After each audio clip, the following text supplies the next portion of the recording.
Hi hello welcome to our channel. నేను మీ సిరి. ఈరోజు మనం చెప్పుకోబోయే కథ మిస్సెస్ అగస్త్య. కథలోకి వెళ్లే ముందు వీడియోని లైక్ చేసి హైప్ చేయడం మర్చిపోకండి. పార్ట్ 143. అతను శ్రీధని చూస్తూనే మెడ మీద ఏమైంది అని అడిగాడు. చాలా కంగారు పడింది శ్రీధ. ఏం లేదు అరచేయి మెడ మీద అడ్డు పెట్టుకుంటూ చాలా మామూలుగా ఉండడానికి ప్రయత్నం చేసింది. చేయి అన్నాడు. నిజంగా ఏం లేదు, చేయి. ఈసారి అతని స్వరం గంభీరంగా రావడంతో ఆమె చేతిని తీసింది. మెడ దగ్గర సన్నగా పొడవుగా గీరుకుపోయి కదిలిపోయినట్టు కమిలిపోయినట్టుగా ఉంది. ఏమైంది? అతను మరింత సీరియస్గా అడిగాడు. శ్రీధ కళ్ళు నెమ్మదిగా వాలిపోయాయి. సెనోరిటా, స్పీక్అవుట్. అతను ఓపిక తెచ్చుకోలేకపోయాడు. ఆమె కళ్ళెత్తి చూసింది. ఆమె కళ్ళ నిండా నీళ్లు నిండుకొని ఉన్నాయి ఆ క్షణం.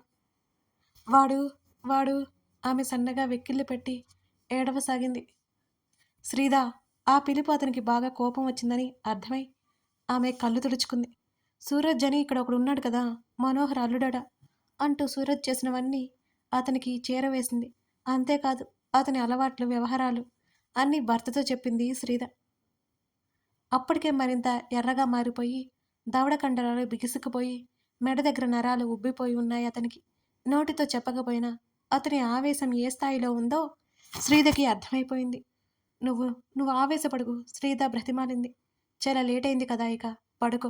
ఆమె ఇంకా అలాగే వాష్రూంలో ఉండి మాట్లాడడంతో అన్నాడు. శ్రీధ తలాడించింది.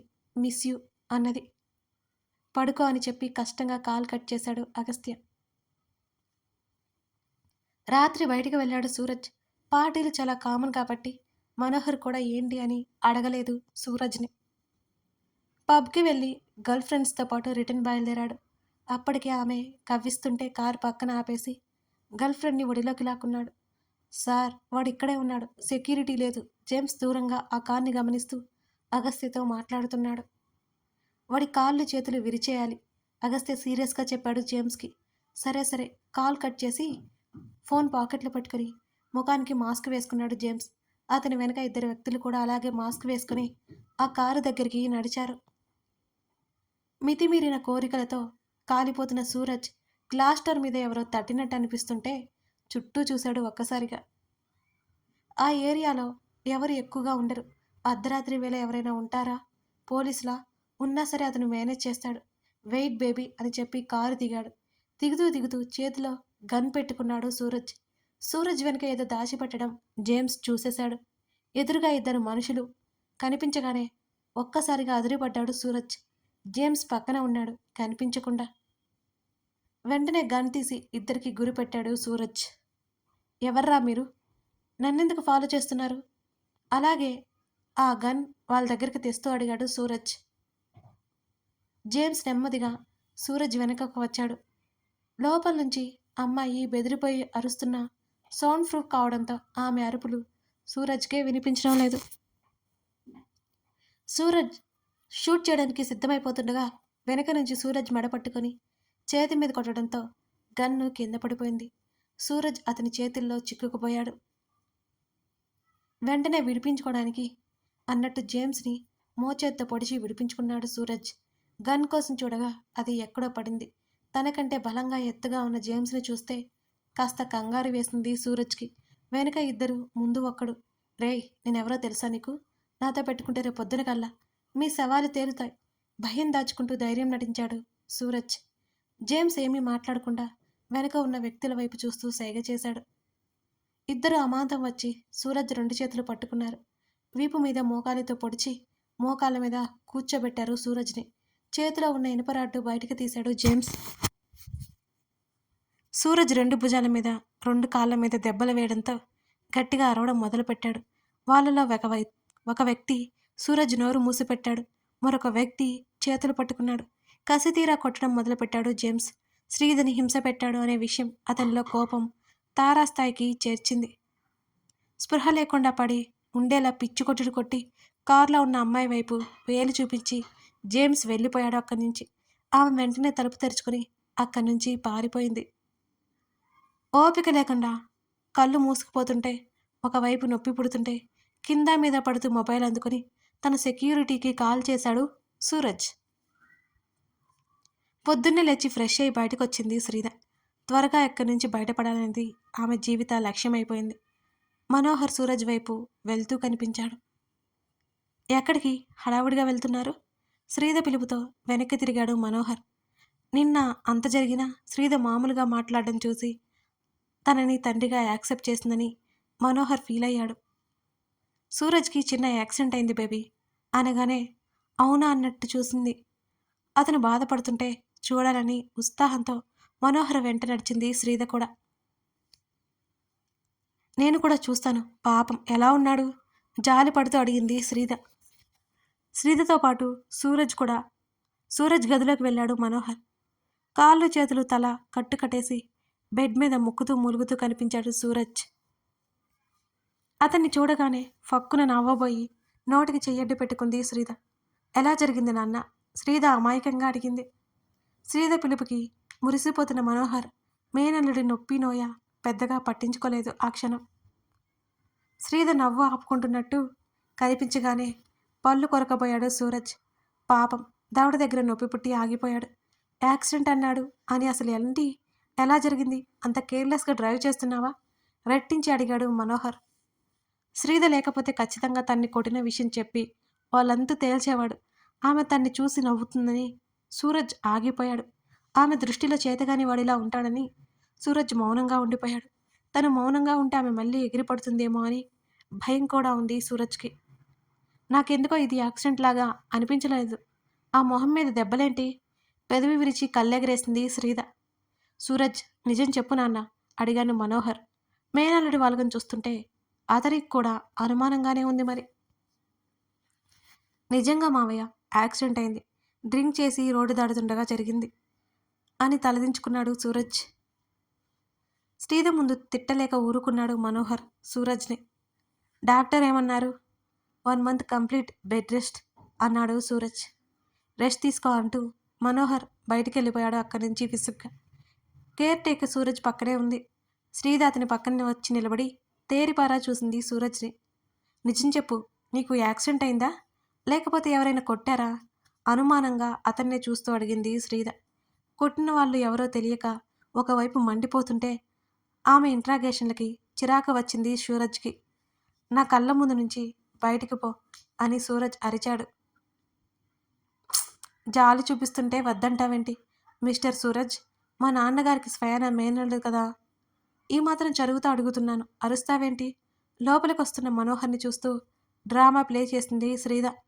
మొబైల్ పాకెట్లో పెట్టుకుంటూ దగ్గరకు వస్తూ నువ్వెందుకు శశి మీద అరుస్తున్నావు? సూరజ్, తప్పు చేసింది నువ్వు, ఇప్పుడు తిప్పలు పడుతున్నావు. రామ్మ శశి అని మేనల్లుడి వైపు కోపంగా చూసి శ్రీధ వైపు చూశాడు మనోహర్. అమాయకంగా ముఖం పెట్టి అతని వెంట నడుస్తూ వెనక్కి తిరిగి సూరజ్ వైపు చూసి నవ్వి కన్నుగీటింది. ఇంకో 2-3 నెలల వరకు సూరజ్ పెళ్లి ప్రస్తావన తేడు. హమ్మయ్యా అనుకుంది. అయినా సడన్గా యాక్సిడెంట్ అయిందేంటి? భుజాలు కదిలించింది. గదిలోకి వచ్చింది శ్రీధ. మనోహర్ ఎక్కడికో బయటికి వెళ్ళాడు. ఇక బిందాస్గా బెడ్ మీద వాలిపోయి అగస్త్యకి కాల్ చేసింది. ఇక తను భయపడాల్సిన అవసరమే లేదు. మమ్మా, అవంతి ఫోన్లో సంతోషంగా మాట్లాడింది ఈసారి. అవి బంగారం. శ్రీధ కూడా ఉత్సాహంగా పిలిచింది. అంతలోనే తన గొంతు ఎక్కడ బయటికి వినిపిస్తుందేమోనని కాస్త తగ్గించింది శ్రీధ. మమ్మా, ఎప్పుడు వస్తావు? ముద్దు ముద్దుగా క్యూట్గా అడుగుతుంటే తన కూతుర్ని చూస్తూ 5 days బంగారం, వచ్చేస్తానుగా. అక్కడ ఇంకా పనులు అవ్వలేదురా నాన్న అని కూతుర్ని బ్రతిమాలుకుంటూ మరి కాసేపు ఫోన్లో మాట్లాడింది. పాప కొంచెం నార్మల్ అవడంతో ఊపిరి పీల్చుకున్నాడు అగస్త్య. శ్రీధకి 2 నిమిషాలు వెయిట్ చేయమని చెప్పి పాపని రాధకిచ్చి బయటికి వెళ్ళడానికి సిద్ధమయ్యాడు అగస్త్య. చెప్పు సెనోరిటా. అతను బ్లూటూత్ నుంచి శ్రీధతో మాట్లాడుతున్నాడు. నీకు ఒక విషయం తెలుసా అంటూ సూరజ్కి యాక్సిడెంట్ అయిన విషయం చెప్పి వాడు అలా బెడ్ మీద ఉంటే నాకెంత హాయిగా ఉందో అనగానే చిన్నగా నవ్వాడు అగస్త్య. నువ్వు ప్రశాంతంగా ఉండడం నాకు కావాలి అన్నాడు. ఆ మాటల వెనుక అర్థం బోధపడలేదు శ్రీధకి. సూరజ్ని ఇరికించి డ్రామా ప్లే చేయమన్నావు కదా, కానీ వాడు ఆల్రెడీ బెడ్ మీదే ఉన్నాడు కదా. శ్రీధ అయోమయంగా చూసింది. ఇప్పుడు అదేమీ వద్దులే, వాడు సైడ్ అయిపోయాడు కదా, మనకు చాలు. అతని మాటలకు శ్రీధకి అనుమానం వచ్చింది. కొంపదీసి ఈ యాక్సిడెంట్ నీ పనా ఏంటి ఆమె అనుమానంగా అదే అయోమయంతో అడిగింది. నాది కాదు, జేమ్స్‌ది. అతని మాటలకి నోరెళ్ళబెట్టింది. ఏంటి? మీరా? మీరే చేశారా ఇదంతా? మెల్లిగా మాట్లాడు, ఎవరైనా వింటారు. ఆమె అరుపులకి చెప్పాడు అగస్త్య. అయ్య బాబోయ్! నాకు ఎంత సంతోషంగా ఉందో. ఇది నీ పని అయితే. నేను ఫుల్ సాటిస్ఫై అయిపోతా. హుషారుగా చెప్పింది శ్రీద. మీట్ యూ సూన్ సెనోరిటా అని అన్నాడు అగస్త్య. నిజంగానా? ఆమె కళ్ళు మెరిసాయి ఒక్కసారిగా ఆ మాటకి. ఎస్ అన్నాడు. ఎప్పుడు అంటూ ఆతృతగా అడిగింది. సర్ప్రైజ్ అని చెప్పాడు. చెప్పొచ్చు కదా. గారారిపోవడం మొదలుపెట్టింది. నాకు పనుంది, ఉంటాను. నేను అలుగుతాను. ఆమె మాటలకి అతను నవ్వుకున్నాడు. టేక్ కేర్ అని చెప్పి కాల్ కట్ చేశాడు అగస్త్య. మరునాడు పొద్దునకి శ్రీకళ పరిస్థితిలో ఎటువంటి మార్పు లేదసలు. చెప్పుకోవడానికి ఎవరూ లేరు. కనీసం ఓతర్పు కూడా లేదు. నిద్రాహారాలు మానేశ్వరి కుమిలిపోతున్నాడు రామ్. అతనికి పిచ్చి పట్టేలా ఉంది అసలు. డైరెక్ట్గా డాక్టర్ గారితో మాట్లాడడానికి ఆయన క్యాబిన్కి వెళ్ళిపోయాడు. మధ్యాహ్న సమయంలో రామ్ కూర్చోండి అంటూ ఆయన ఎదురుగా కూర్చున్నాడు. నా వైఫ్ ఎప్పుడు కాన్షియస్లోకి వస్తుంది డాక్టర్? అతను ఆదుర్దాపడ్డాడు. తనిప్పుడు కోమాలో ఉంది. ఆపరేషన్ సక్సెస్ అయింది, కానీ ఎప్పుడు బయటపడుతుందో చెప్పలేం. డాక్టర్ గాఢంగా నిట్టూరుస్తూ చెప్పాడు. డాక్టర్ మాటలు వింటున్న రామ్కి కాళ్ళు చేతులు అసలు ఆడలేదు. మీరేమంటున్నారు? అతని గొంతు వణికింది. నేను చేయాల్సినవి చేస్తున్నా. ఆమె బయటపడుతుందా లేదా చూడాలి. తలకి బలమైన గాయమైంది. బ్రెయిన్కి సర్జరీ జరిగింది. మీకు తెలుసు కదా. ఇక మీరే ఆలోచించుకోండి. తను ఐసీయూలోనే ఉండాలి అన్నాడు. ప్లీజ్ డాక్టర్, ఎలాగైనా తను బ్రతకాలి. రామ్ గొంతు జీరబోయింది ఆ క్షణం. ప్రయత్నం అయితే మేము చేస్తున్నామండి. లెట్స్ హోప్ అన్నాడు ఆ డాక్టర్. రామ్ మౌనంగా లేచి బయటకొచ్చాడు అక్కడి నుంచి. 2 చేతుల మధ్య ముఖం దాచుకున్నాడు. 2 రోజులకు 5 లక్షల బిల్లయింది. అతని దగ్గర ఇంకో 2 లక్షలు మాత్రమే ఉన్నాయి. ఆమె స్పృహలోకి రావడానికి ఇంకెన్ని రోజులు పడుతుందో ఏమో. డబ్బు ఎక్కడి నుంచి తేవాలి? తన బిజినెస్ లోన్ కోసం అప్లై చేసిన అమౌంట్ కోసం బ్యాంకుకి వెళ్ళాలని రామ్ డిసైడ్ అయ్యాడు. కళని చూడ్డానికి అనుమతి లేదు. చాలా రిక్వెస్ట్ చేసి లోపలికి వెళ్ళాడు రామ్. ఆమె ముఖమంతా ఉబ్బినట్టుగా ఉంది. తలకి జుట్టు తీసివేశారు. తెల్లటి కట్టు ఉంది. ముఖానికి ఆక్సిజన్ మాస్క్ ఉంది. మరోవైపు సెలైన్ పెట్టి ఉన్నారు.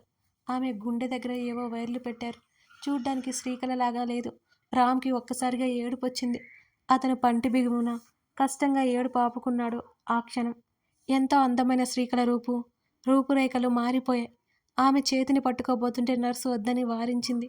ఇక బయటికి వెళ్ళమనడంతో అక్కడి నుంచి బయటికి నడిచాడు రామ్. వెంటనే యాక్సిడెంట్ చేసిన డ్రైవర్ మీద పోలీస్ కంప్లైంట్ ఇచ్చాడు. తన చేతికి దొరికితే వాడు చచ్చాడే. బ్యాంకుకి వెళ్ళి ఆ ప్రాసెస్ తొందరగా కంప్లీట్ చేయమని వేడుకున్నాడు. కానీ ఇంకా టైం పట్టేలా ఉంది. బిజినెస్ అంటే స్టార్ట్ చేసిన తర్వాత అది చూపించాక ఇస్తామన్నారు. రామ్కి ఏం చేయాలో అర్థం కాలేదు. షూరిటీగా శ్రీకళ ల్యాండ్ పేపర్స్ ఉన్నా ఆమె లేదు కనుక కుదరదంటే కుదరదు అన్నారు. ఉన్న ఒక్క ఆశ పోవడంతో రామ్కి పిచ్చి పట్టినట్టుగానే ఉంది. ఆ రోజు సాయంత్రం మెడిసిన్స్కి వెళ్ళే ప్రతిసారి 10,000 బిల్ అవుతోంది. అంతేకాదు ఐసీయూలో నెలకి 3 లక్షల వరకు ఖర్చు అవుతుంది. ఏం చేయాలి? ఏం చేయాలి? వెంటనే తన కొలీగ్స్కి కాల్ చేశాడు. 2-3 డబ్బు అడిగాడు. ఎవరూ సాయం చేయడానికి ముందుకు రాలేదు. తనిప్పుడు మేనేజర్ పోస్ట్లో ఉన్న యూజ్ లేదు. తన బాస్ని అడగాలని అనుకున్నాడు, కానీ ఉన్న ఉద్యోగం పోతుందేమోనని భయం వేసింది రామ్కి. లీవ్ అప్లై చేసుకున్నాడు. శ్రీకళకి యాక్సిడెంట్ అయిన విషయం ఇన్ఫామ్ చేశాడు. తనకు వాళ్ళందరినీ సాయం అడిగాడు, కానీ ఎవరూ సాయం చేయలేదు రామ్కి. చివరికి తన తల్లిదండ్రుల దగ్గరికి వెళ్ళాలని నిశ్చయించుకున్నాడు రామ్. తీరా అక్కడికి వెళ్ళిన తర్వాత వాళ్ళు ఊర్లో లేరని తెలిసింది. తీర్థయాత్రలకు వెళ్ళారని వాచ్మెన్ చెప్పాడు. ఉన్న ఒక్క ఆశ పోవడంతో జీవితం మీద విరక్తి కలిగినట్టు అనిపించింది రామ్కి. కాల్ చేస్తుంటే తన తల్లిదండ్రుల మొబైల్స్ అసలు సిగ్నలే లేవు. రోడ్ల మీద పిచ్చివాడిలా అవకాశం కోసం తిరుగుతున్నాడు. హాస్పిటల్లో బిల్లు కట్టకపోతే సడన్గా బయటికెళ్ళిపోమంటే పరిస్థితి ఏంటి?